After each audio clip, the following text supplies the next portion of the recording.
کہ اللہ تعالیٰ فرما رہا ہے جو توبہ کر لے، جو ایمان لے آئے، جو اچھا عمل کرے تو اللہ معاف کر دے گا۔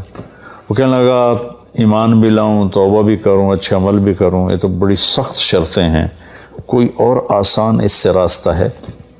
تو آپ نے کہا ہاں، اللہ تعالیٰ کہتا ہے کہ ان اللہ لا یغفر ان یشرک بہ ویغفر ما دون ذلک لمن یشاء، میں شرک معاف نہیں کروں گا، باقی جس کو چاہوں معاف کر دوں۔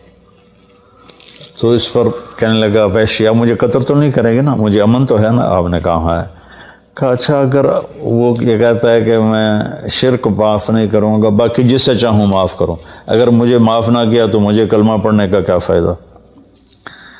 تو پھر آپ نے تیسری آیت اس کے سامنے پیش کی، کیا میرے نبی کا ظرف ہے، چچا کے قاتل سے کیسی بات کر رہے ہیں، اور ایسی بے دردی سے قتل کیا گیا، ناک کاٹ لیا گیا، کان کاٹ لیے گئے، پیٹ چیر دیا گیا، کلیجہ ہندا نے